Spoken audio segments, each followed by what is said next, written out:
I thought about where to begin tonight, if I should just jump into Lightroom or if I just jump into talking to you guys and hearing from you first about what you think about all this AI stuff. I know I've talked to a handful of you individually, and everybody has some opinions, if not some very strong opinions about AI.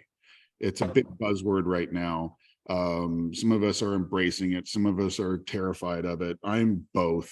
I love it. And I'm terrified of it all at the same time.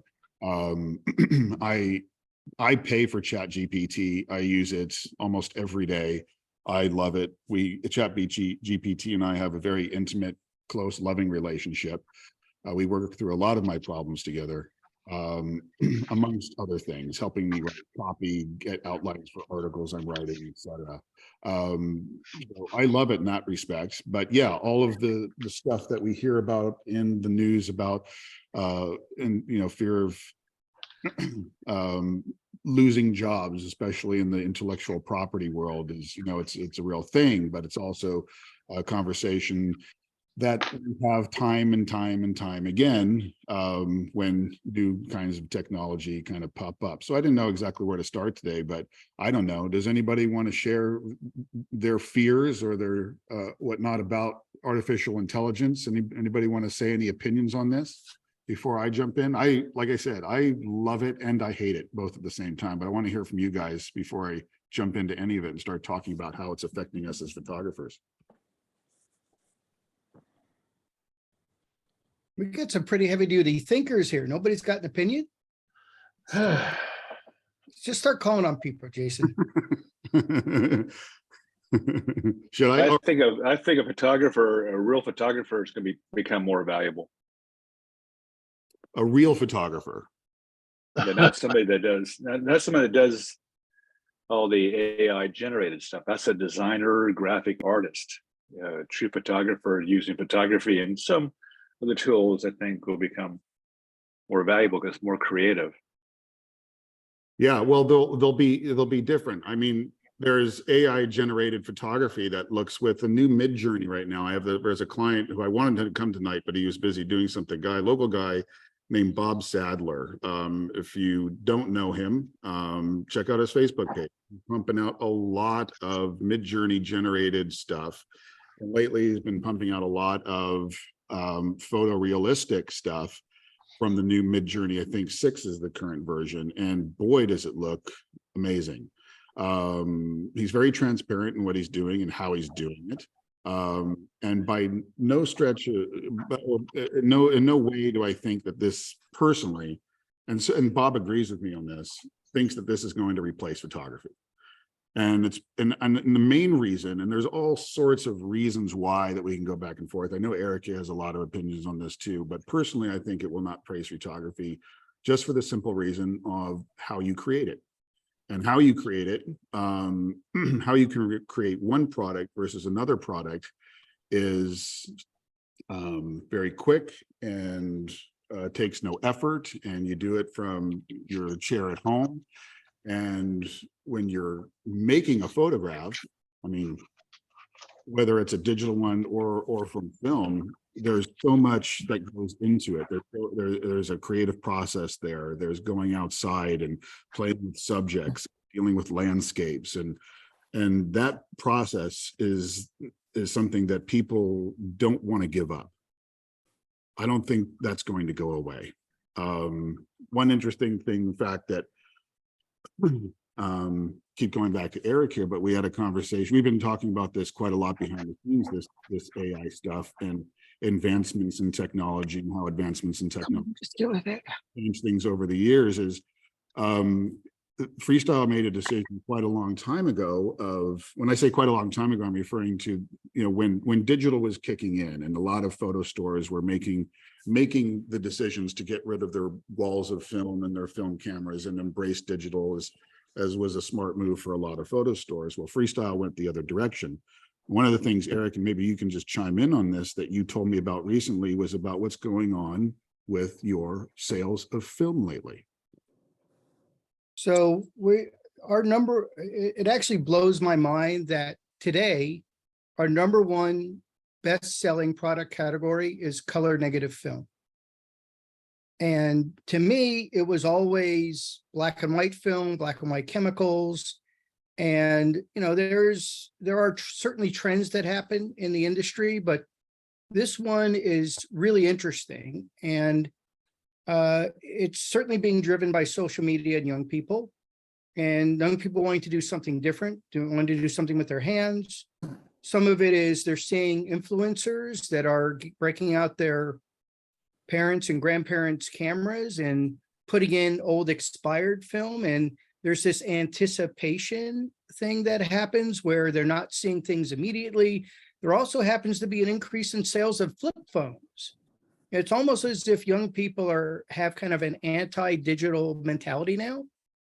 And but while I think we can attribute the increase in interest in sales of film to social media is also responsible for the destruction of the very same film, because these young people are shooting the film, paying for the film, paying to get it processed, and then they don't want their film. They just want the little crappy scan they get from the Noritsu or the Fuji Frontier, which is really at max comes from a 20-year-old 6-megapixel sensor. And it's a JPEG. There's not really a lot. I mean, you can do some with it, but they're basically, that's their final product. So to me, there's this kind of disconnect there. And then, so it's interesting to me, the thought process of somebody wanting to use a analog or non-digital product to get an analog or to get a digital result. And they don't want to keep the thing that brought them to the dance, that archive, that legacy product that they could always scan in again or shoot, you know, use a scanner, or they could shoot it with their camera. They don't want that. They're kind of willing to forgo that physical thing. And thus then we end up having to destroy the film, which is interesting. I've actually been talking to some young people who are buying single-use cameras, and they're clicking and going click. They don't really even realize there's a roll of film in that camera. They think it's the digital product is the final product. So there's kind of a disconnect there, which I'm just finding fascinating and I'm trying to work through. And then when it comes to AI, I've got a lot of people that are upset about it. There's obviously issues about ownership and licensing, how they're training the AI engine in terms of imagery that they're either getting scrubbed from the internet, that has, you know, intellectual property rights attached to it or not, or whatever. But I also find that every time we have a major technological advancement in photography, it gives us reason to pause and have a conversation about our medium. Photography has always been a combination of art and science. And when the daguerreotype was invented, a lot of people, there's a lot of documentation of people talking about the death of painting and illustration. Why do we need to paint and draw people? We have a machine that does it easier, faster, better, and cheaper, right? A lot of these discussions have occurred. And then as we move forward, then Fox Talbot, you know, we don't have to print, you know, our images on glass anymore.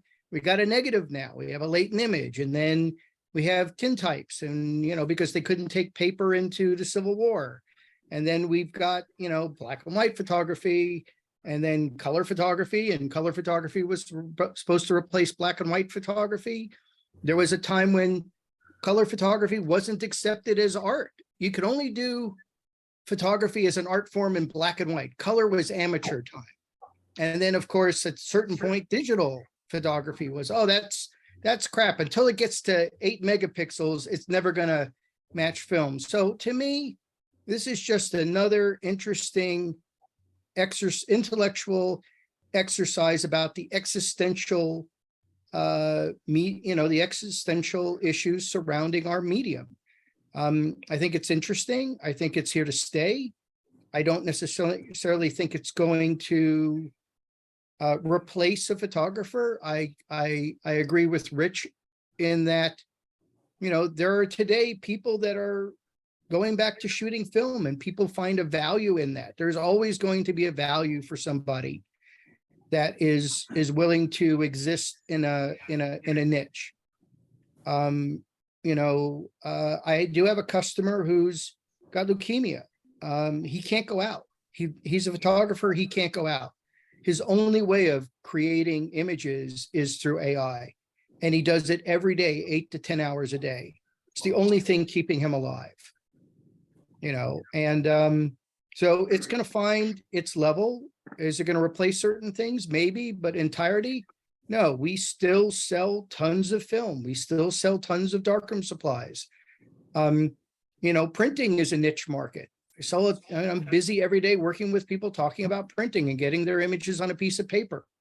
There's still people that paint and draw and do needlepoint. And there's a lot of things that we could do with a computer that would have replaced those. So I just find it as an interesting topic and an existential discussion.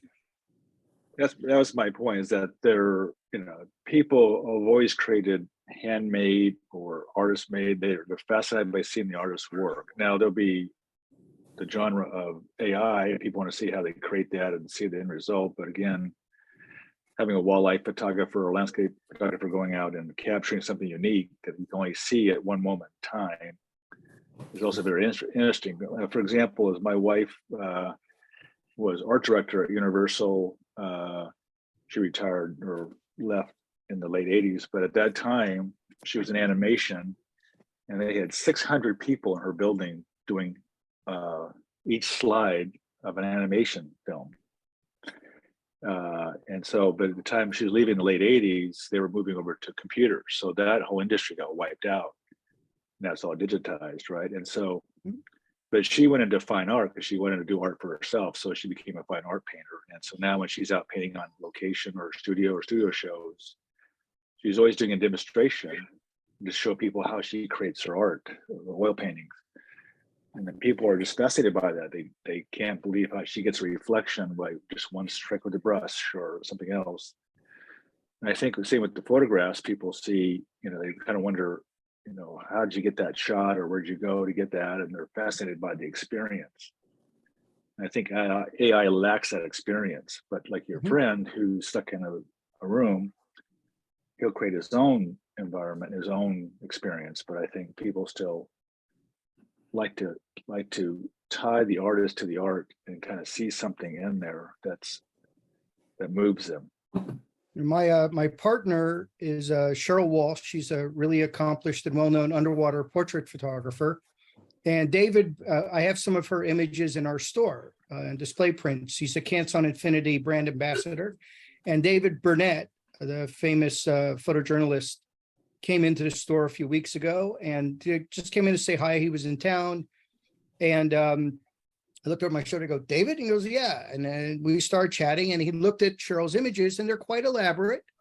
And, you know, she's been working this way for many years, long before AI. And he looked at them and said, Eric, I've got to ask, are those AI? And I'm like, oh, good. No, David, they're real people underwater in costume. A real person took those photographs. He goes, as a photojournalist, I just had to ask. I am now in my own mind questioning the validity of every photograph I see now. Let me stop you right there, because as much as I want to keep talking about this, and I did open the floor to begin with, like I said, I didn't know exactly where to start right with this. But I like that we started talking about this right away. And I know that this can go on for hours, but with what Eric just said there, this is one of the ways that I wanted to start off. So let me share my screen if I may.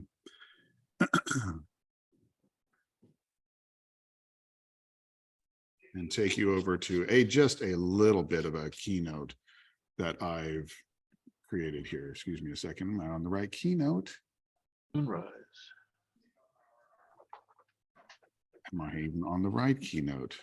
That was, oh wait, I am on the right keynote. There it is.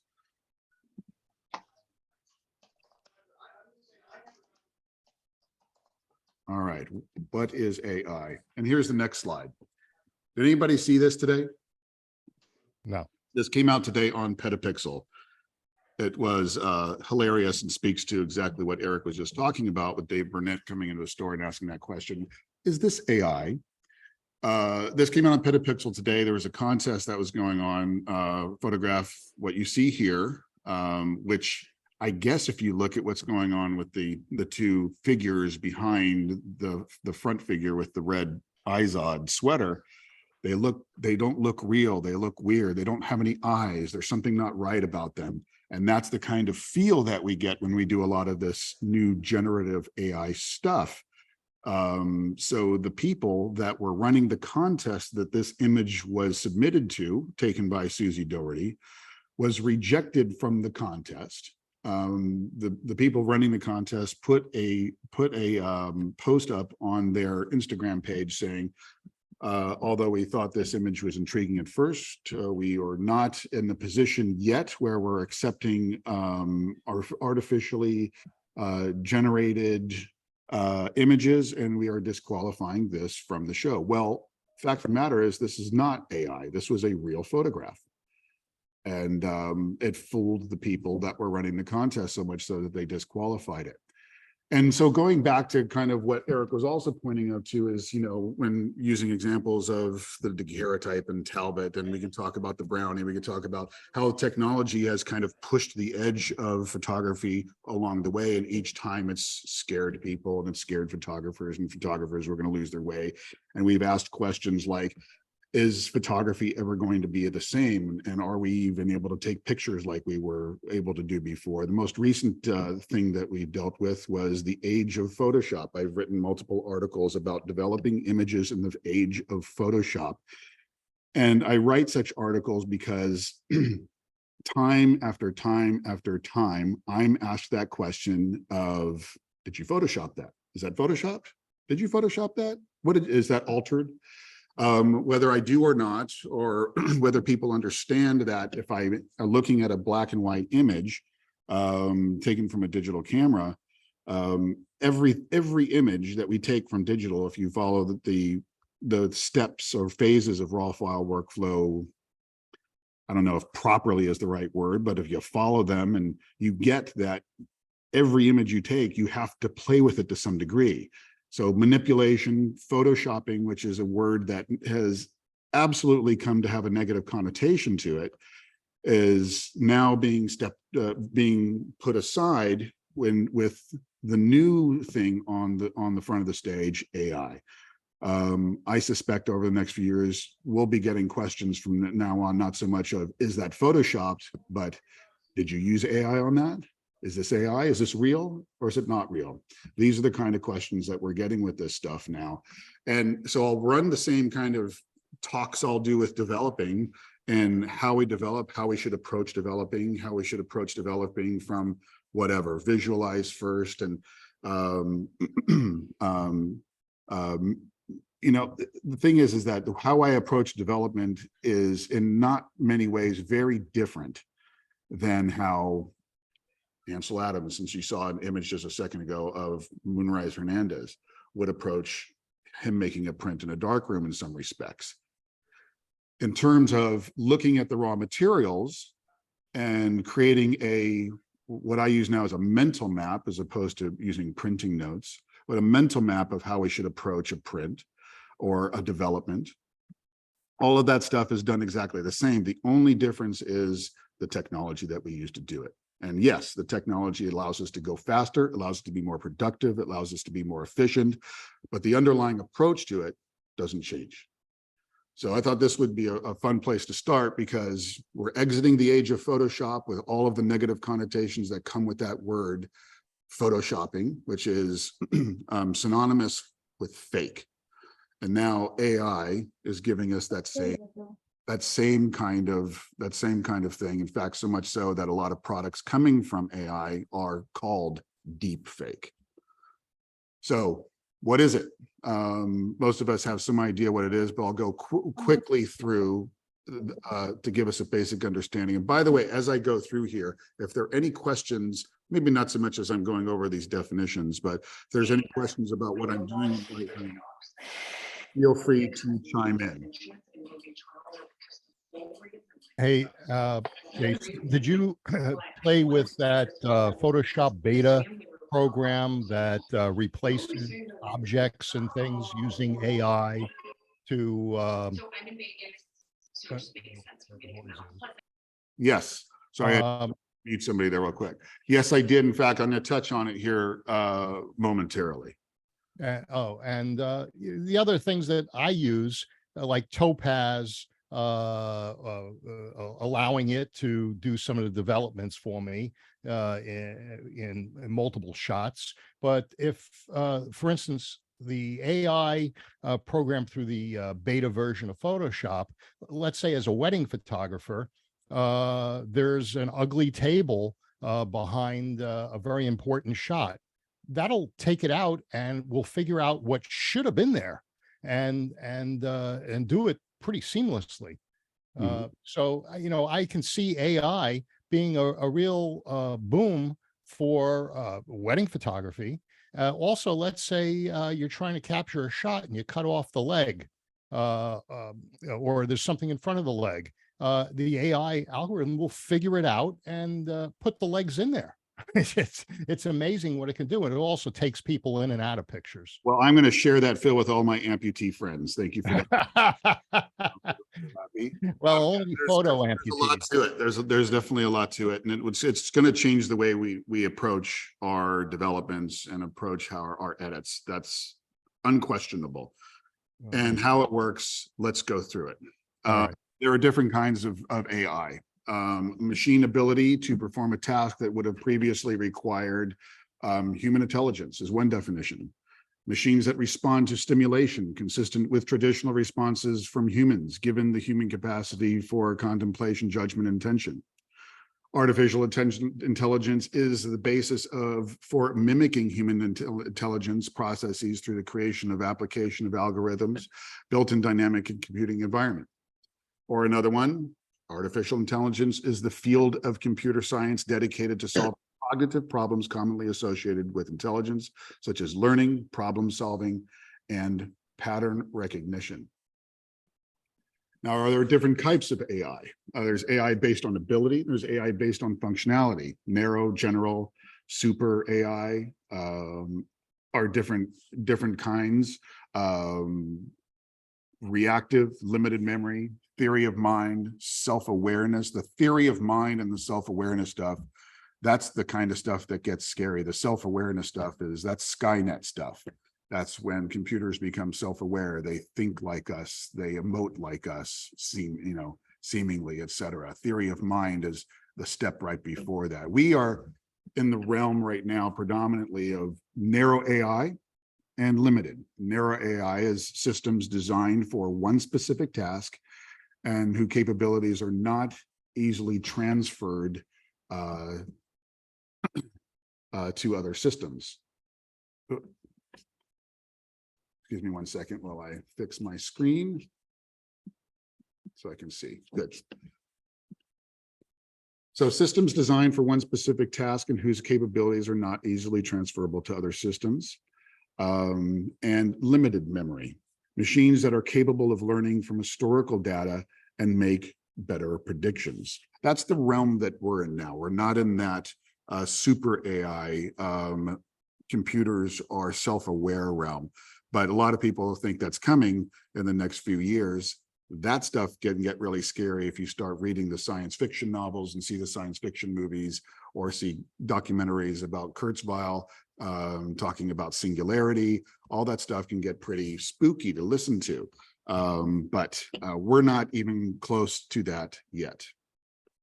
We're dealing with the limited and the narrow, and it's made its way into the world of photography. And since this is Lightroom Classic Live, into the tools that we use as photographers, and how Lightroom or Adobe have incorporated into what we're using with Lightroom is by way of these new, what they refer to as just a promotional language, quite frankly, new masking features or masking tools, which came out about or a bit less than a year ago.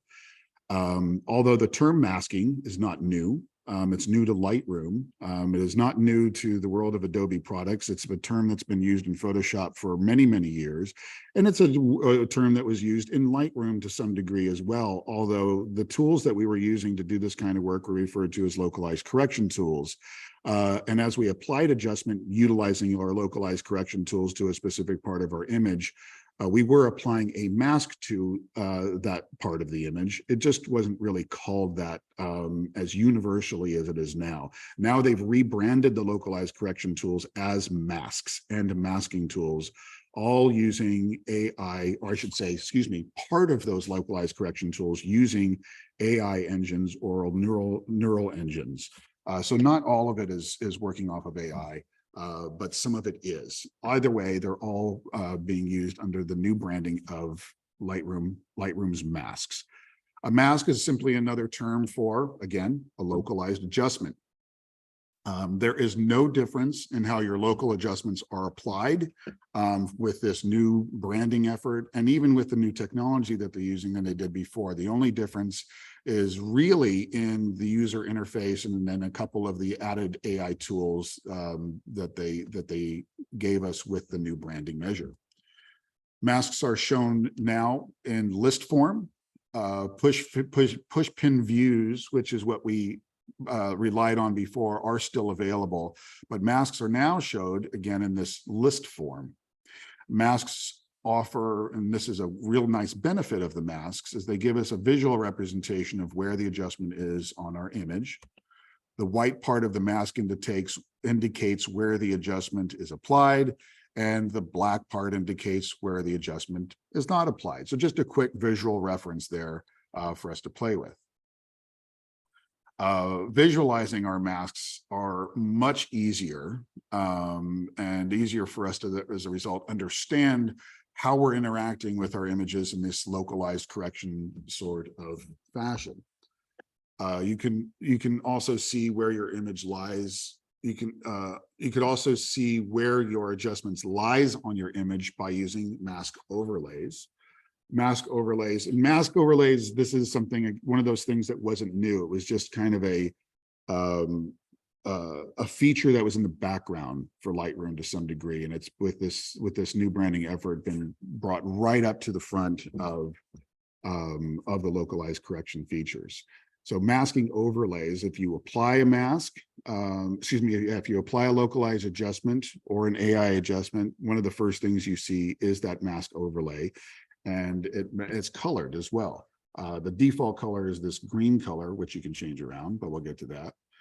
And you have an array of options for how you can experience your mask overlays, which this context menu in the image shows you. You have a color overlay, you can have a color overlay on black and white, image on black and white, and just go down the list of options there that you can play with. And that allows you to sometimes say a green will overlap on an image that might be green, and seeing that overlay might be challenging to do. So you can play with it and show it in red, or show a different color, or show it in all sorts of different ways to see how your adjustment is falling onto your image.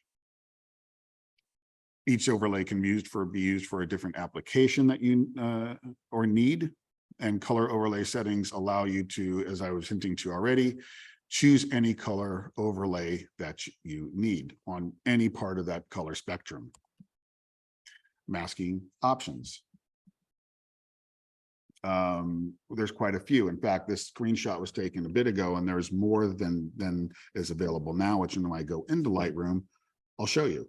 But the AI tools are the new features here. What's not changed is the brush tool, the linear gradient, the radial gradient, but now we have things like select subject, select sky, and what's again not on the screenshot here are the people. We have facial recognition AI, and we have the ability to select specific objects within our compositions as well. Artificial intelligence masks, as they're referred to. The standard localized correction tools, again, are the same, but we also have added to the new masking features. We have range masks. which consist of color range and luminance range. So we can create luminosity masks and color range masks if we want to just focus on a specific zone in the image based on, of course, a tonal value, a brightness value, or a tone. And then we have the ability to intersect masks as well. We can have masks that overlap with one another, and then we can even cordon off those areas of the mask that are intersecting one another and get very specific about areas of the image that we want to mask off for different kinds of manipulation. We can duplicate our masks, we can hide them, we can delete them. And I want to go back to briefly, actually, you know what? I'm going to hold off on this. I'm going to go to Lightroom first, and then I'll come back to my example there. So let's give a basic idea on how these guys work. As before, the localized corrections are located above the basic panel here. And now we can access them through this masking icon, and we click on it. And this is what we see. Aha, background. That's one of the things I was forgetting before. So the AI masks, or the AI mask that we can apply, the artificial intelligence algorithms that we can use and to interact with our images now, in addition to these, what I'll call legacy ones: brush, linear gradient, radial gradient, subject, sky, background. We can select a background, was what I forgot to say before, and people. Now, when I get into, and objects. So we have 4 different AI engines that we can work with here, and they work amazingly well. Let's start with people. Here's a, for example, an image that I took of a Maasai warrior in Kenya. And when I was taking this photo, there was a very specific look and style that I had in mind, a kind of print that I wanted to make from this. And I knew it was going to require some, for lack of a better word, manipulation in post-production to acquire that look. But what that look was a black and white, high key, white background, textured, highly textured feature look to this portrait.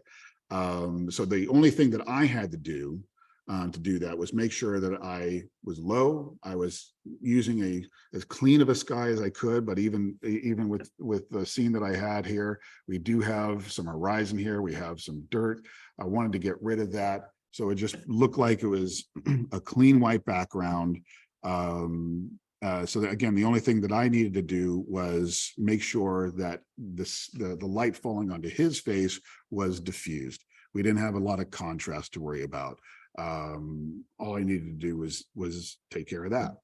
So going into the AI tools, wait for it, take a look down here. There's a feature that is detecting people. Now, without even selecting anything, look at the green overlay, the mask overlay that showed up on him automatically. I haven't even created the mask yet. So let me get off the lips. But we have options with people, not just a mask that will go over the subject, but we can have masks that can go over specific parts of the subject in a portrait.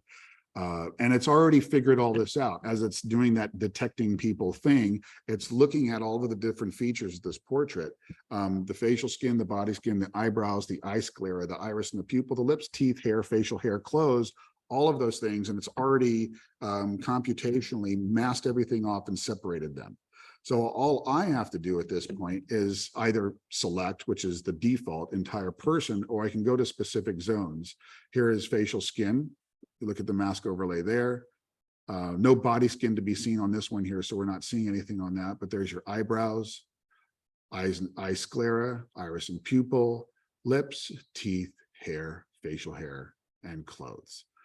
So perfect example of technology making our lives much easier. I'm going to be able to edit this image much faster, much more efficiently. I'll be more productive. But it's not really changing what I'm doing creatively. It's not changing what I'm doing aesthetically. I mean, I was able to do all of this stuff before using tools, using localized correction tools. It's just that now I'm able to do it so much faster. So anyway, that said, let me get out of the people view. One of the things I mentioned before was the background. So first I'm going to select the background and wait for it. Look at the mask that was created there. So the background is selected. You can see the green overlay on there and the subject is clipped out. So now I can, like I said, I just wanted a white background, just increase the exposure and voila, it's gone. Okay. I wanted this to be a black and white image. So let me close this, move over to black and white, increase exposure again.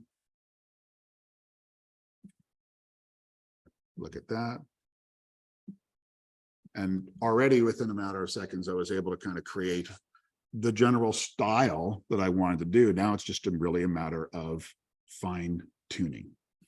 And with fine tuning, one of the things that I can do now in 12.3, right now, Lightroom, the current version of Lightroom, which just came out last week, is 12.4. 12.3 came out a few weeks before that. And a new AI feature was introduced, not found in the localized correction tool, but found in the detail panel, which I love. And that's the new denoise AI feature. There's a lot of, before Phil mentioned Topaz. Topaz has a suite that's what they call the Topaz AI suite, which has artificial intelligence that does sharpening, that does denoising, that enhances or increases the size and resolution of an image. But there's another company, DxO, that has DxO Pure Raw 2 that does a similar thing. They do denoising and sharpening. So there's lots of AI stuff that's handling this outside of Adobe already, but Adobe now just introduced their own version of denoise AI in Lightroom and in ACR as of the version before last, about a month ago. Anyway, let me click on this real quick. This goes a little bit slow, but I wanted to show you how it works. It takes a minute for it to run it through its AI algorithms. It gives you a default amount on here, which I usually find to be appropriate. I have a feeling it's going to be perfectly appropriate for this one. It gives me a preview. There's before and there's after. Looks great. Let me click enhance. And what it's going to do now is it's going to make a whole new file. When you're doing these enhancement adjustments with Adobe products, and I say enhancement adjustments plural because there's two really. We now have the denoising one, but we also have one that they've referred to just simply as enhance, which increases the resolution or the size of the file. For if you want to go to print, you want to go from a small file to a larger file. I find that they're just, so you know, their enhanced feature to work just okay. I've played a lot with it. I've played a lot with the DxO Pure Raw, which they're now, I think I said 2 before, but DxO Pure Raw 3 is the new version, and also a lot with Topaz. And in the print lab here, with not just, I don't just do it with my files, I do it for the print clients that, submit their work to us. I do bounce around from one program to another to figure out what's going to print the best after I played with each of them. I find that overall, Topaz seems to work the best in terms of creating a file that prints really well. But sometimes the DxO one works a little bit better. And I'm loving this denoise thing that's come to Lightroom very recently. I haven't done a lot of printing through it yet, but the results look great. So I suspect, I suspect I'll probably be using Topaz a lot less, which will be easier for our workflow, because the less we have to work outside of our native environment, the better. Plus, I also want to point out this, is that when you take images from Lightroom and you move them out of Lightroom into Topaz, unlike DxO Pure Raw 3, I should point out, when you move them out of Lightroom into Topaz, you do create a raster file. You do process that file, and it comes back into Lightroom as a TIFF. And that's something that, when developing images, or if we want to continue to develop images, you want to try and avoid that if you can. The more you can stay within the raw environment, the better. You've heard that before, I'm sure. But certainly not the case with Lightroom, as it was just created here. We have 2 files now. A DNG was created as it was enhanced or denoised.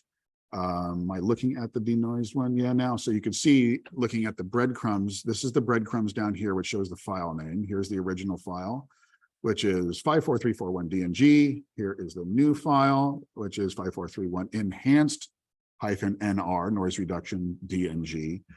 It's the same file name. They just added the term enhanced to it. And let me bring this into the develop module. I'm going to do a quick sharpening on this one. And then show you it next to the original.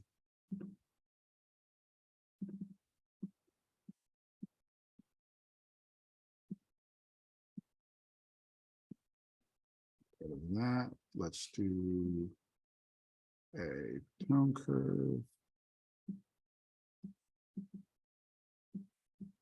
And now let's compare the two. Let them render. Now we're looking at this through Zoom, so I'm hoping you can see the difference, because I do know that what you're seeing on my screen is going to be compressed going through Zoom. But the difference is, I mean, look at the eye here. This is the original. Look at the softness of the eye. Look at the wrinkles around here. There's a noise pattern there. And then look over at this one, much more clear, much more crisp. That is a significant difference to me, that if I took this image and I printed, and I do like to print large, if you've been in my space, I like to do a lot of 40 by 60 prints, sometimes even larger. That's going to be very noticeable on a large print. The quality is quite noticeable to me. I'm hoping that you guys can see that difference.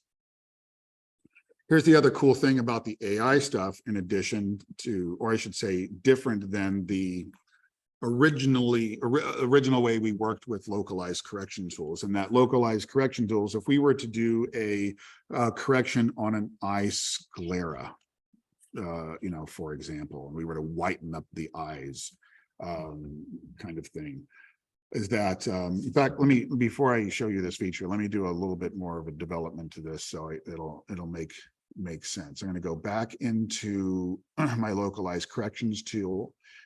And notice, after I've made a mask, I should point out that those options at the top now, where it said background, subject, and sky, are kind of gone. To see those, we just simply now add additional masks by hitting the plus icon, and all of that's still there. We just select them from this context menu that pops up. In this case, I'm going to go back to people view. It's detecting again. Click on that to see all of my options, and I'm going to select eye sclera. And I'm going to now, after I've selected what I want to select, I'll create a mask. That mask is selected. You can't see the white versus the black, but if I hold my cursor over that mask, you can see the mask overlay. And now I'm going to go to my exposure slider. Let's whiten those eyes just a little bit, not too much. Okay. Now, traditionally, when we're using localized corrections, the way we could do all the stuff with this technology that we did before, just do it differently, right? So I would simply take a brush and increase the exposure, and I would brush that in manually. The problem with that, when we get to this part of our workflow where we want to say, take this image and then select this image, and then this image, which is all part of the same shoot, and we want to give it all of those other images from that same shoot, that same kind of treatment, the eye sclera might change in position from one image to the other, to the next, to the next, to the next, as you can imagine it does. So what would happen when we batch process images is we would not be able to take our localized corrections because of those movements from frame to frame, and copy them from one to another. But one of the really great features of AI is it's adaptive. So now I can take these images, and I can, let me bring my panels back in. I can go to sync settings. I can check all, get rid of healing crop for reasons. And really the masking part is what I'm referring to here. But make sure that everything is selected as I'm syncing my developments from this image down here and batch processing to these others here. And I'll click synchronize.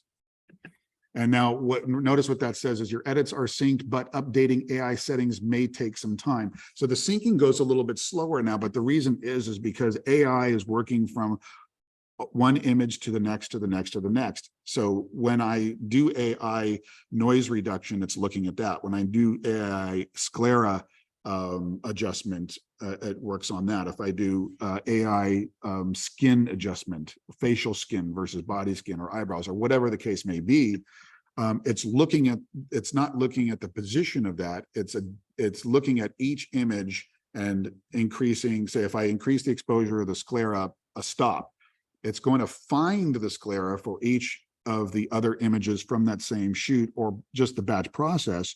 It's going to find it and adapt that adjustment to that sclera regardless of where it is in the frame, higher in the frame, lower in the frame, to the side of the frame, to the other side of the frame. So that's the really cool thing about the AI stuff in terms of batch processing, is it's going to allow us to be much more efficient with copying adjustments from one image to another when doing batch processing. Any questions on this so far? No, that's amazing. Pretty cool. Another, let me show you how a few other things work. Here's an image, a selfie that I took of myself walking through a grove in Redwood National Park. And I'm wearing a red jacket here. Well, I mentioned before that in addition to background and subject and sky and those other things, is that we have range masks, color and luminance range. This is a perfect opportunity to where I can go to color range, zoom into my subject, and my cursor turns into an eyedropper. Now I can do a couple things here. I can click on a specific area to select that color, or I can click and then hold the shift key, and I don't know if you can see it, but then there's a little plus on it and I can click another and click another. Or I can take my cursor, and this is what I would do in this case, is it would click and drag over a section of that. And then that way I can make sure that the red jacket, which consists of bright reds and dark reds, the creases of the jacket have darker reds than the other side of the creases, which have lighter reds. So if I click and drag over all of those those reds, now I've created a range mask to where I can go over to my hue slider and I can make it any color I want. Right? Pretty cool. Look at that. That saves a lot of work. Saves a lot of work. So I can get something that matches the forest. Now, be mindful of something here. Is that as I do this, it's a little hard to see. So let me zoom into it. See a little bit of the jacket there, but keep an eye on the ferns over here. Oh yeah. The thing about AI, any AI, I don't care if you're working in Lightroom or Midjourney or anywhere, all of AI, it's not perfect. So I'm screwing with what's going on with the ferns over on this side, but you're going to make mistakes. So one of the things that we can also do with our localized or masking tools now that we weren't able to do before is we can add or subtract from specific areas of our image that we've created this adjustment, but not just in terms of like before, if I were to add an adjustment by way of a brush, well, I can always turn that brush into a minus as opposed to a plus. And what that minus would do is allow me to just kind of erase. I could erase in the part of an adjustment there. Well, now what I can do is I can subtract, but I can subtract by way of selecting a subject, selecting a sky, selecting a background. I can use those old tools that I was using before, radial, linear, and radial gradient, linear gradient, or I can actually use AI tools to subtract in a specific way as well. In this particular case, just a brush will do. And I can click and then increase my cursor and then just get rid of where these other areas are being adjusted that I don't want to adjust. Right? But in other areas, that's going to become handy where we use AI to mask off particular areas. For example, I just did an adjustment here, as you saw, a batch process, but I bet if I zoom in, let's do that. here's the adjustment that I did there, which worked pretty well, by the way. But one of the things I see a flaw here. Let's zoom into that. Do you see the difference in tonality from on the left side of the earring to the inside of this loop here? The reason why that happened is because it's going to the develop module.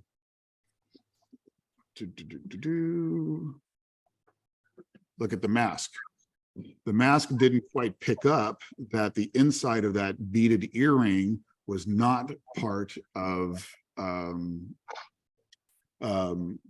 was not something that should be masked off. So no artifact, huh? How do we fix that? Let me click on this, click on the mask itself, and now I'm going to add an adjustment in this particular case. And now I'm going to click select object instead of brush. Okay, so I'm going to click object, and what I'll do now is this object is a great AI tool to start selecting specific shapes. Okay, and now I'm going to go through here and just and wait for it, voila. Do the same thing down here, same problem. Add a mask, select object, make my brush smaller, and then select the shape in there. Voila. Now I'm creating another problem, but I'm going to point that there's a way to fix that.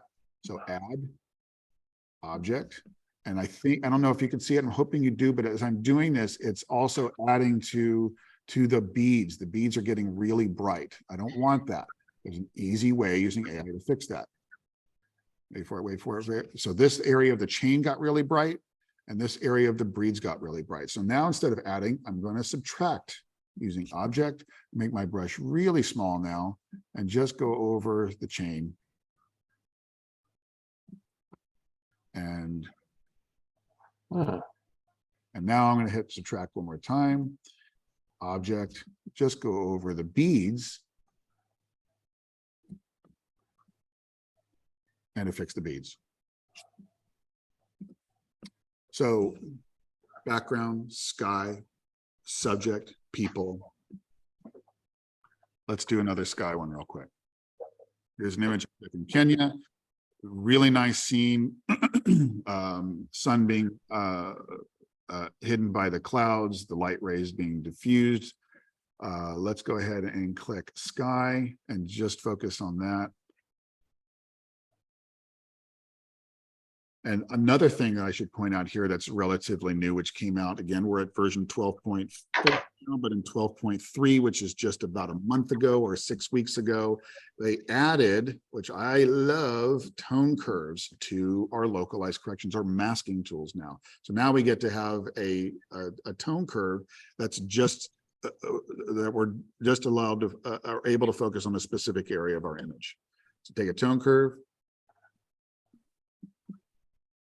There. Oh, and let me point out, there's our mask. So just selecting the sky. Bring the highlights down, shadows up, a little bit of color down here. Where's my color? Here we are. Saturation. Oh, behaves. Whoa. What happened there? Graphics card locked up. There you go. So now, and I also want to point this out, if we want to see a before and after at any point, any of our masks, with any of our masks, we have a little eyeball here, icon that we can just toggle off and on and see like with and without that. So we can also just, it's not just click and turn it off and then, you know, leave it off if we want to as well. That's another thing. Let me show you another image and talk about, instead of color range, a luminosity range. Although maybe my graphics card is having issues. Images are popping up. All right. Let's try a different image. All right, so here's one.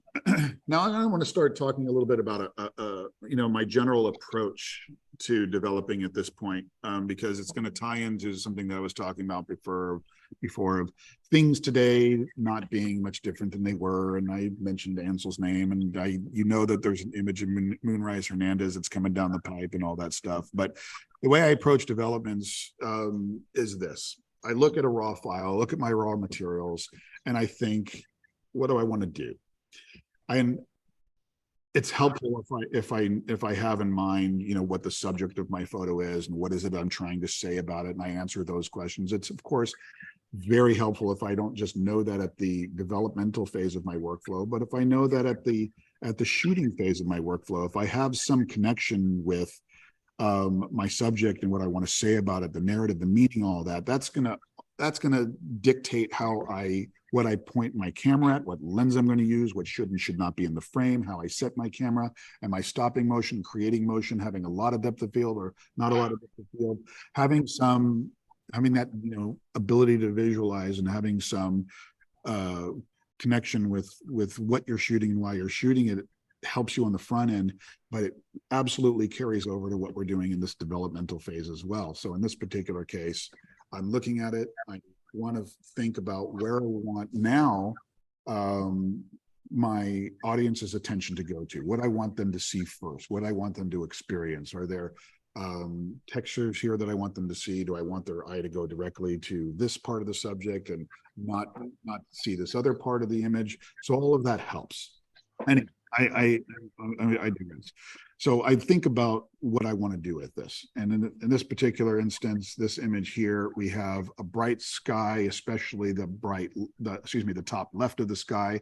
That's where my brightness values are lying, and everything else kind of goes up. So what I saw when I shot this, which you don't really see right now very well, is there's a set of leading lines from a receding wave that was creating a pattern that was complementary to the pattern that I saw in the sky, and I wanted to kind of line those up together.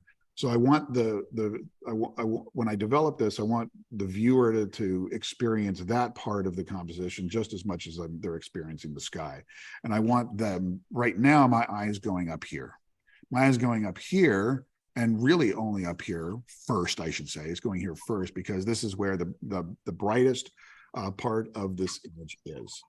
So phase one for me is I think about what I want to do. I want to tone this down. I want to bring the tones of this up. I want to see more of the rock. I'll determine whether I want to keep this blue or warm it up a little bit. Color temperature will be a factor, but not right away. But those are the things that I kind of want to do with this. And then as a final phase, fine tune and dial in how I want to portray the texture and the details and the sharpness and those things as well. But that's generally what I do. I look at an image and I think first how I want to develop it. And like knowing that ahead of time helps you dictate, you know, what lens you use and what should and shouldn't be in the frame and sitting here on camera. Having that kind of clarity of thought now helps me dictate what I should start playing with in the develop module. Okay. So in this particular case, I'm going to simply start with using a linear gradient. No AI at all. Exposure slider, click drag up. If I hit the H key, that reveals the adjustment, which I can play with, or if I hit the H key, again, it goes away so I can see the image unadulterated. Now I can grab and move it around. There. Increase my exposure a little bit. Again, I want the tones balanced. The tones in the bottom matching what's on the sky. So you're talking about there's those leading lines that are bringing me into the center of the frame on the bottom that complement those leading lines that were produced by the clouds at the top. Something like there feels pretty good to me. In fact, I'm going to close my localized correction tool now and go straight to clarity and texture. That looks good. So now I think what I'm going to do is I'm going to tone this down because my eye is still going to this. So I'm going to go back to localized correction tools. I'm going to go to select sky. I'm going to go to select sky. It's going to create a mask. There it is. There's my mask there. That's just on the sky. My mask overlay shows us that.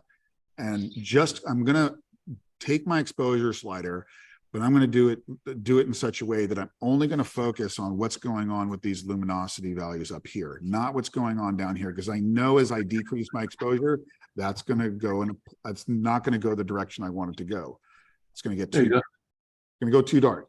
So I'm just going to do a little bit. So I'm just going to look at that. That looks pretty good to me, even though, again, this area here and this went too dark. So how do I fix that? Well, I already showed you before, but let's go over it again. I'm going to subtract, and I subtract using a linear gradient. Again, click and drag up and fix that part of the sky that went too dark. And now you can see the before and after this localized adjustment, just focusing on that part of the sky. Okay. There's a little trick on how you can use a localized or use an AI tool to mask off a particular area to just develop or play with the tones of a specific area, but then correct the adverse effects of that by subtracting, or in some cases you might want to add, but in this particular case, subtracting from that. Okay. Now, one more thing I'd like to do is this rock goes a little dark. So back into my localized corrections tools. Here we are with select objects again. Take my brush and just brush over the shape.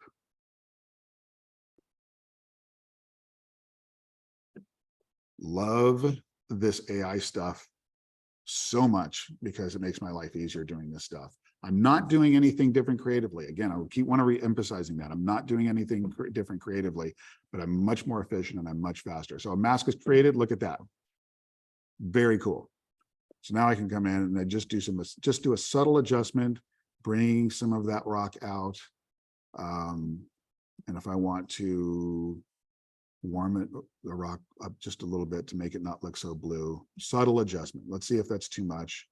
Before and after looks good.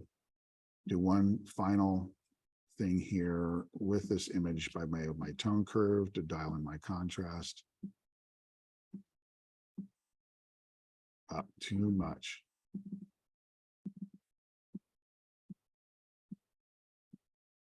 And voila. Let's go with, where's my before?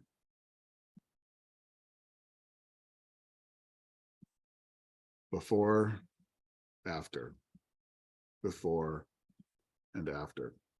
So going back to one of the things I was saying before about where one's eye goes, notice that really all I've done with this development here is I've shifted really where the luminosity values are, so that now, or I should say before, where my eye was going to this upper left portion of the frame, now it's going to that more toward the center of the frame, where the leading lines from the top and the leading lines from the bottom are drawing us into that zone of the image. That zone of the image is where I want the viewer's attention to go to.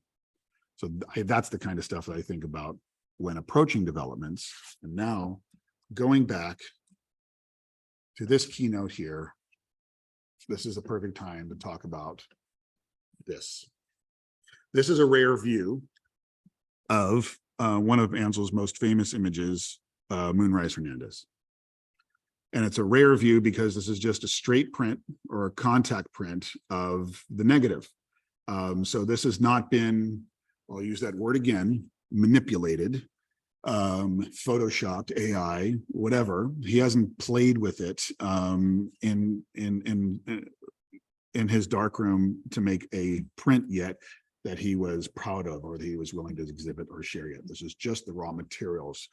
And then this next image is another image that's a rare view of Moonrise Hernandez. These are printing notes that Ansel took of Moonrise Hernandez. And what these printing notes are, if you can't figure it out already, are just his way of keeping track of how he should, when using the raw materials from the negative and making a print from those raw materials, what he should do with his process. Should he dodge and burn this area versus this area? Should he add contrast filters to one part of the frame versus another part of the frame? And when he's doing these things, how long is he exposing a local part of the frame versus another part of the frame? And hits is his way of playing with playing with his image back before Lightroom and Photoshop and all of these digital tools that he was using back then, but under underneath it all, it's the same kind of approach.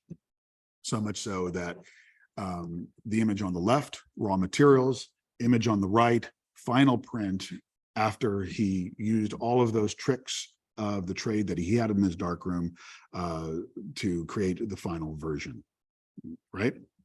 So going back to some of the things we were saying at the beginning of this, when Eric was talking about changes in technology over time in the world of photography, and all of the photographers' fears along that timeline of photography, is it going to change forever, or our livelihoods are never going to be the same? And yes, how we make money as the daguerreotypes and the brownies and the 35mm cameras, and then Photoshops and now AI have come out, how we professionals make a living is absolutely will change.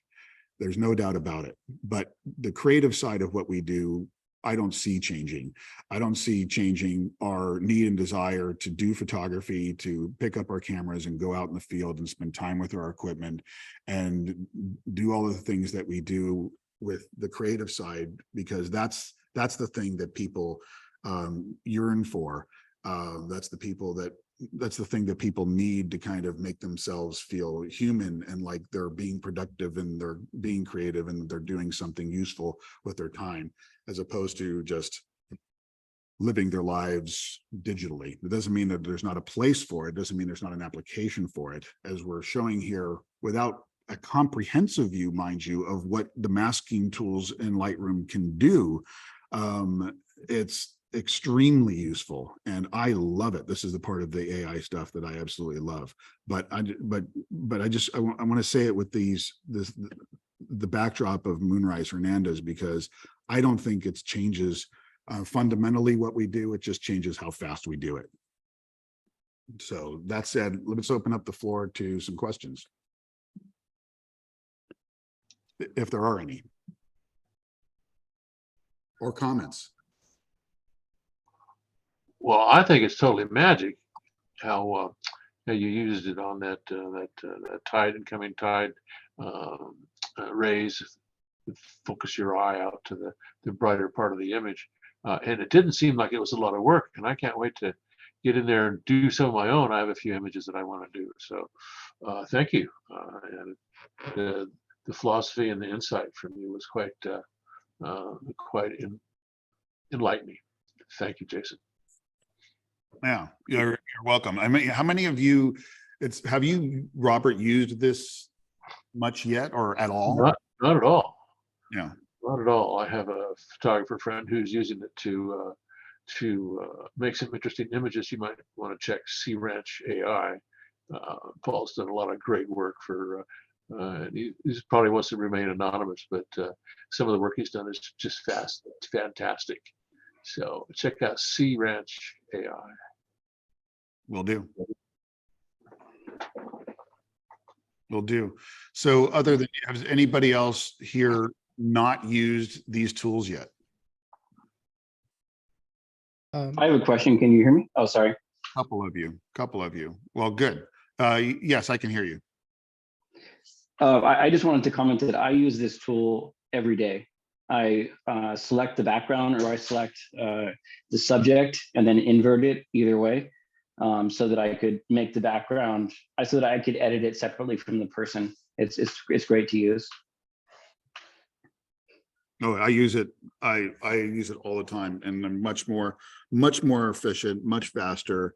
One of the things that's also nice about the AI tools, which I didn't mention, is that there were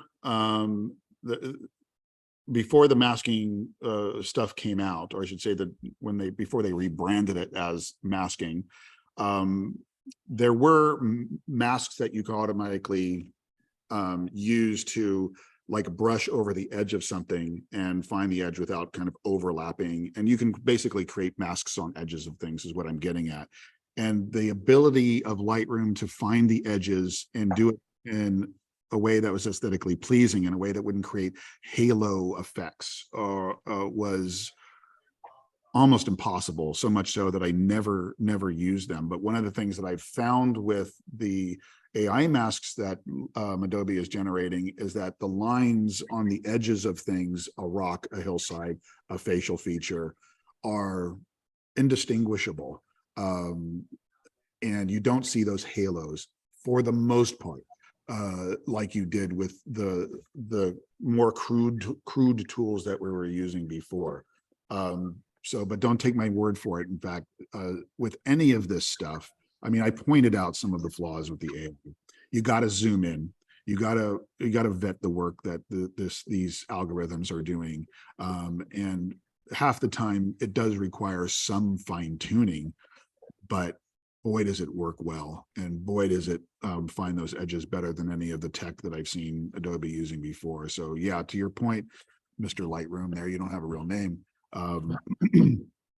Yeah, I use it every day, and I rely on it in a way that I trust it, like I wasn't trusting technology before it. Cool. Yeah. Hey, Jason, Yeah. I believe that if you use Topaz as a standalone, you can edit raw. You can bring a raw photo into it, and then you can bring a bring it raw back. photo to, you can bring a raw photo into it, and it shows in Topaz as a DNG. That's the state that it's showing you're using in, but as soon as you save that file, it rasterizes the file. Okay. I'm not saying by any means, I'm not saying use that as an excuse to avoid it. In the face of, I love preaching, stay in that raw environment as much as you can, because keep in mind, the other thing that I said was, I've found so far that Topaz works for prints, and I say it in that way for a reason. Is that I was surprised at one point where I did a bunch of prints using Topaz AI, and I did a bunch of prints using, of course, from the same image, using DxO Pure Raw 2 at the time. And looking at those files on the computer screen, I would easily say DxO Pure Raw 3 was the winner. It just looked better on the screen, but things always look different when you print them. And things always feel different when you print them, which is why if you spend any time with me, I really promote, if you want to evolve and grow and expand as a photographer, you have got to print. You've got to do it. Things feel differently. So what surprised me is that when I printed stuff of one versus the other, I found that Topaz seems to look better. It prints better. And I found that fascinating. In fact, I'm doing another project right now where I'm doing a whole set of images, of different images. I'm going to produce about 15 images. I'm going to run them through Topaz, and I'll run them through DxO, now Pure Raw 3. I'm going to print all of them at 24 by 36, and then I'll print them all at 40 by 60. And I want to see how they show up compared to each other. I have a feeling Topaz is going to be the winner, but who knows? DxO Pure Raw 3 is newer, better, stronger technology. We'll see how they hold up against each other, but I'm doing that in the middle of doing that now. I feel like I should throw Adobe's Behance in there, denoise in there too, but I'll wait on that one because I'm already in the middle of this project. But I'm really impressed with what I'm seeing from the Adobe denoise AI algorithms as well. Looks really good. So, Jason, what terminology do you use to distinguish the kind of adjustments that we can now make with Lightroom in the last year and a half compared to kind of the derogatory terminology of photoshopping or looking something that's totally AI manipulated?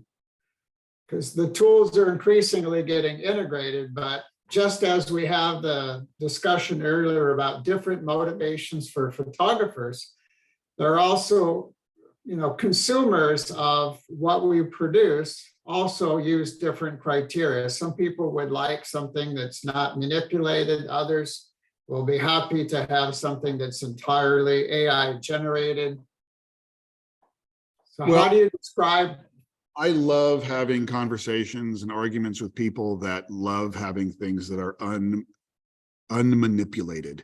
That is a very relative term, and I love having those conversations with people, especially if we're talking about things in the world of digital photography, because it doesn't really exist. And even before digital photography, there's one photographer, I won't mention his name, who comes to mind, who had a place he had a gallery, a studio in Utah, and his big promotional line was, everything I do is untouched nature, untouched photographs, untouched this, untouched that. But he used a really, really high saturated slide film to produce all of his work. So what does that mean? That means that, okay, he took his images and he didn't Photoshop them and remove things here and remove things there. But he was using a kind of film that was engineered to have a particular look and style. And in the case of the, again, highly saturated film that I said he was using, the colors that he was producing from that were not real. They weren't the kinds of colors that we were seeing with our eyes if we were experiencing them in person. They were Disney-like colors. The skies were not blue, but they were blue with a lot of magenta in them. So, so unmanipulated to me, even in those days, was a thing that it would be fun to talk about, let alone again in the world of digital photography, where if you have a raw file workflow, like what Ansel produced when he took a negative and he had those raw materials of that negative from Moonrise Hernandez, of course he's not going to exhibit a straight print from that, but through his creative process. And people didn't come up to Ansel and go, did you Photoshop that, Mr. Adams? Did you manipulate that? And are you deceiving us with all of your darkroom wizardry? No, because there was some latitude that was granted to photographers like that and other photographers in those days, that they were using a lot of creative expression when one phase of their workflow, gathering their raw materials, and then going to another phase of their workflow in creating the print. And in that phase of creating the print, it was understood that dodging and burning and using contrast filters and creating a final print that was akin to either what the photographer experienced or how he wanted to portray it was understood and accepted. But in the age of Photoshop and in the age of AI in which we live in, we're being programmed that imagery is fake. And what we're seeing is not real. And what we're seeing is manipulated. And we're being deceived. So this is why I get asked those questions all the time. Did you Photoshop that? And that's why that image that I showed of the thing that was released on Petapixel today of the person of Susie Doherty submitting an image to that photo contest, people are so skeptical, they couldn't even look at a real photo and say and accept it to be part of the contest. They just immediately rejected it because we're so our senses are so heightened to seeing things that are not real, that are fake, that are manipulative and deceptive. So I would love to have a conversation with the person that asks me that, to talk to him about, well, what the hell do you mean? And why do you mean that? And what are you really asking for? So Jason, can I make a comment? Yeah. I post a lot on Reddit of night photography, Yeah. and a lot of people say that that I pasted in that I pasted in the Milky Way and whatnot, and then to end the argument, I just I give them a link to the raw image. Yeah, well, there you go. That's the original, and that is all you do, and then you just end the conversation. Yep. I mean, that what I mean is they could see that it was not a pasted in sky. Yeah, well, there you go. I just did a workshop at the, believe it or not, at the San Diego County Fair. They apparently have one of the strongest, longest running and largest print competitions in North America. They have over 1,200 images on display. And this one gal had, she was in Iceland or Greenland or whatever, taking pictures of the aurora. And she got an image of the aurora that looked like a face. It literally looked like a face. And the judges demanded to see the original file. And she actually sent them the whole series before and after of the whole thing taking shape and then disappearing. And so, you know, these are conversations we've been having ever since photography was invented. And, you know, people started chopping up images, cutting up images and assembling things. And then obviously we all know Jerry Yolsman. I mean, did he manipulate those images? I mean, sure. I mean, but then we as photographers get kind of judgy. And we also start taking sides, and we start using words like manipulation to describe what we do in our art, which is bizarre to me because we don't really talk about a painter manipulating paint or somebody who's drawing manipulating charcoal or pastel. I mean, why would we even use that word? I mean, we're using the tools that are available to us to create what we do. And as far as I'm concerned, I just see all of this as additional tools. Every single photograph is a compression of space. It's all an optical illusion. It's representing three-dimensional reality on a two-dimensional surface and making it seem three-dimensional. That's what painting was trying to do forever. And with the invention of the daguerreotype, it released painting to become something else. It became art. And then the painters started questioning whether or not photography was really an art because we're using a tool. They're like, well, the person with the best camera takes the best picture. Well, we all know that that's not really true. I've seen some of the worst pictures taken with some of the best and most expensive equipment. I've seen some of the most beautiful images not even taken with a camera, you know, or a lensless camera or a pinhole camera. Mm-hmm. So, you know, these are just tools, and people are, you know, always going to say, well, you know, you didn't shoot it right in the camera. I remember having a conversation with Henry Gilpin. He's like, Ansel dancing around in the darkroom. That's straight print. He wanted to predict every single tone in that print, make a contact print, and it's done. We don't have to be judgy about it. I think we could be open-minded and accept what we're going to accept. And the fact that people are saying, well, you know, you photoshopped it. Everything's, if you're running it through any sort of an image processor, you Photoshop something, or I mean, it's digital. Do you process something?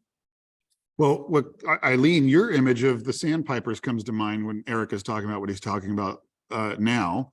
I think there were sandpipers, right? Yep. Can I tell that story? Sure. I correct me if I'm not telling this right, but Eileen here sent me an image. I think it was during one of my workshops that you took it. Is that right? Anyway, No. Let's just say it was. I think it was during one of the workshops, and it was a picture of some sandpipers, and you know, the original frame was a really wide view of the beach. Okay, really wide view of the beach, and the sandpipers were kind of in this part of the frame there. But Eileen really liked, she zoomed into it and really liked the position of them. And there's something, but she couldn't quite really make it work, and wasn't really wrapping her head around how to fix it in such a way. So, you know, as I do with a lot of, you know, friends and clients, we have a little bit of a banter on the development. She sent it over to me, and I thought, why don't you go this direction stylistically?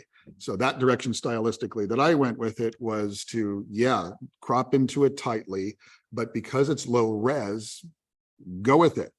Make it black and white, remove all the color from it, add a shit ton of grain to it, and go with the softness and soften the image, add a lot of grain to it. And then we printed it on a Hahnemühle cotton rag paper, which further then adds a nice soft feel to it. And you ended up loving it. Yeah, love it. Ended up absolutely loving it. So, yeah, you're right, Eric. Ansel wanted to have that all figured out right at the beginning of the workflow. But one of the things that we get to take advantage of, I say we, referring to us, modern digital photographers is we get that phase of what I refer to often as post visualization that he didn't quite have with his workflow. Of course, Jerry did, Eelsman again, take advantage of that when he was taking different negatives and mushing them all together on one print. But we get the benefit of post visualization, where we can gather the raw materials, but then stylistically we can play with it in all sorts of different ways after the image is created, and go that low res black and white version or this other version or this other version, and create 20 different renditions to see if this stylistic path is the way we want to go to versus the other one. And that's a real benefit of what we get to do nowadays. I mean, I find it interesting that, so let's say for a print, right? What's normal paper, right? A luster resin coated paper, let's say. So you print on that, and then let's say you choose to print on a paper that's cotton rag heavily textured. Did you just in some way cheat? Right? Is there, I mean, it's a stylistic choice to create a unique artistic signature using the tools we have available. And the better that, I mean, what you just did in Lightroom a couple of years ago might have taken an hour, or you've got to, draw out the mask. I mean, I remember doing masks and stuff for catalogs and stuff. It's laborious. Well, now you can do it instantaneously. You can use your life to do other things. You've automated a process, so, God forbid. So sorry for cutting somebody off there, but, I just think I think these tools are great, and, to me, it's what does the image look like? And if it doesn't look natural, okay, maybe it's not supposed to look natural. I mean, it's all about intention, I guess, as well. What are people intending to do with it? And if somebody's intending to create something with these tools, and it's nefarious in nature. I mean, we're talking about deep fakes, and we're talking about people convincing other people to think a certain way. That's kind of dangerous, but it's always happened. We've always had images available to us that are cropped images or pieces of images that have, kind of influenced us in certain ways. And then we've had complete images that have influenced us. So these are, again, interesting conversations to have, and everybody comes up with their own conclusions.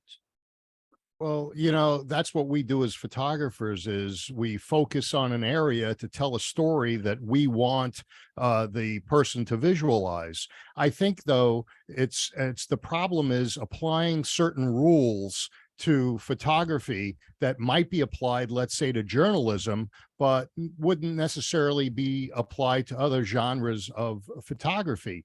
So with journalism, you don't take anything out. You don't put anything in. You might just brighten and lighten, but or dodge and burn, but that's it. And whereas with, I'll say this too, along that same note, is there's, photographers have long talked about, the bias of photojournalists as well. And those photos are taken with a particular lens for a particular point of view at a particular time to arguably support a narrative. Right.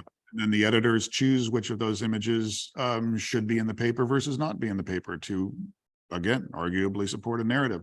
So sure, they might not Photoshop them, deep fake them like, a nature photographer does, but that doesn't mean that they don't have a perspective that's manufactured.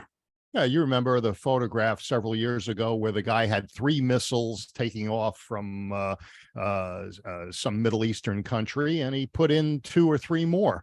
He cloned in those missiles, and he got fired for it.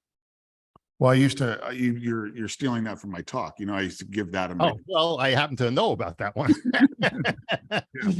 So the Iranian missiles that they were, For those of you that don't know that story, it was sometime during the Bush administration, and Iran was flexing their muscles with some propaganda and released a bunch of photos of some missiles, longer range missiles than what they previously had before. Some photos of those, but then what somebody had noticed, some keen Photoshop savvy guy on the internet noticed, is that a few of those missiles were photoshopped and duplicated, so it looked like they were firing more missiles than they were actually firing in the scene. And then, of course, the internet went crazy, and a whole bunch of people started taking the original photo, and instead of having 5 missiles in it, they would put 1,000 in them. Some of them had the missiles pointing at Godzilla. Some of them had missiles turn into this big joke, and Iran ended up looking like a bunch of morons, and they were, a country trying to flex their muscles. But that was a funny story. Yeah. So that's most of the people that bring up the issue about is that Photoshop are the people that think you take a photograph with a Kodak Instamatic, you drop it off to the store and come back and pick up a photograph. It's done. And so when people ask me, you that close to whatever, or ask that same kind of question about processing, I say each step of the way is a different art form.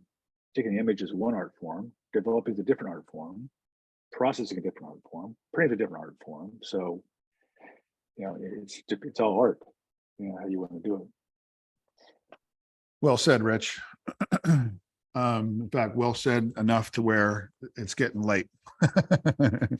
And it's a good note to end on there and say that focus on what you said there about printing being its own art form as well. And it sounds like Eric's going to join us next month. I'll firm it up with him over the next few days. But if so, we're going to theme out next month. And we're going to theme it out on something that has to do with printing and printing through Lightroom, and hope to have you all back for that. And that would be the first Tuesday of next month. And between now and then, if you have questions on Lightroom about how to use it, or about AI this, or organization, or anything like that, don't hesitate to let me know. I also will say I've written articles about most of this stuff, and I'm happy to even send you some of those things as primers for those discussions. So don't be shy with that. I'm here to help you guys along the way, or we'll just see you the first Tuesday of next month. Sound good? Thank you, Great. Jay. Sounds good. Thank you, everybody, for coming tonight. We'll see you next time. Happy shooting. Thank you.